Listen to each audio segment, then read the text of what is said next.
In the book of Daniel, the second chapter, Daniel described Nebuchadnezzar, who was in his bed thinking about what will happen in the future after him. And God saw the thought of his heart and decided to show him what will come after him in the future. And in his dream, he saw an image so great, and his image was standing in front of him. And he saw the head of the image was of gold, and the shoulder and its arms was of silver, and his belly and his thighs was of brass, and his legs was of iron, and its feet was of part iron and part clay.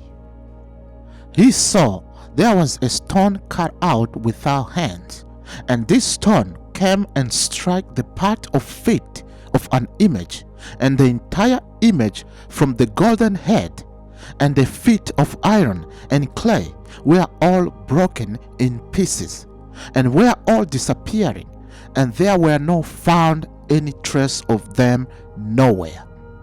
And that stone that broke the image grew and became a great mountain that filled the entire world. To those who are message believers and have been following the teachings of William Branham, you know what the image means, because in his teachings about the book of Daniel, he goes in detail of what the image means. But for those who are new and never following William Branham teachings, I will take a little time to explain to you the image and its meaning. Remember, the more precious the material is, the more the Spirit of God is in the kingdom.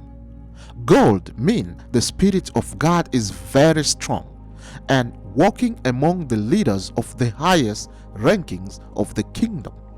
Silver means the Spirit of God is in the kingdom, walking among the leaders of the highest rankings. But there is spiritual weakness among the leaders of the highest ranking in the kingdom. And brass means there is a spirituality in the kingdom, but there is a lack of the Spirit of God among the leaders. They follow their own spiritual deities. Brass is a mixture of copper and zinc. So, brass is not a natural material that can be mined as a precious metal.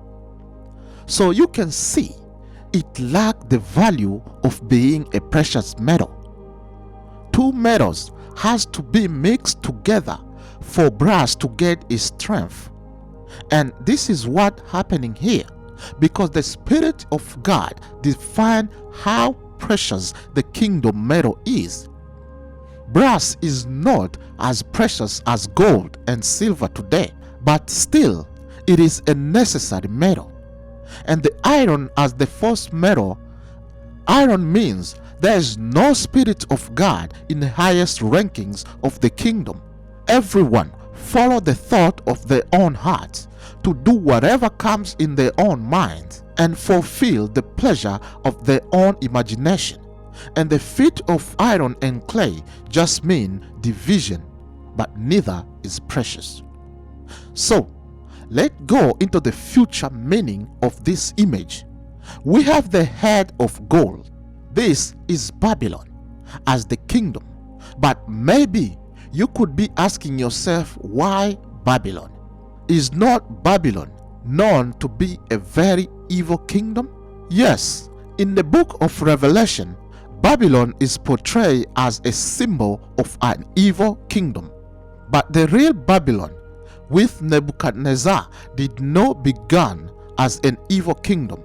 Actually, the Spirit of God was walking among the leaders of Babylon, and he sent them to destroy Jerusalem, who we know from that time, its leaders who were that time Zedekiah, was one of the most corrupt leaders among corrupt leaders of the world in that time. And the Spirit of God disciplined Nebuchadnezzar and made him to eat grass for 7 years with wild animals in the wilderness.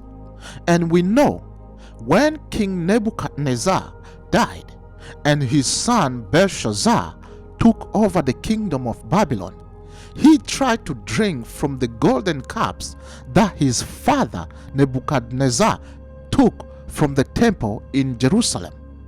And God wrote on the wall with his own finger, and the king saw the finger of God that was writing on the wall, and he almost got a heart attack.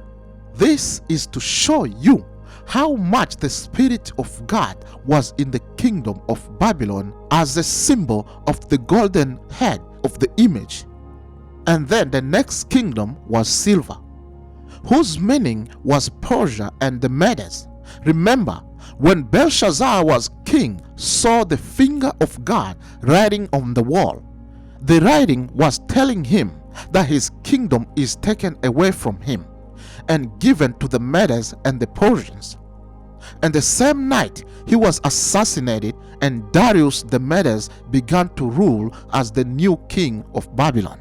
This is Gregory Kurubone, and join me in the second part of this episode, and don't forget to subscribe to get new episode when it is posted.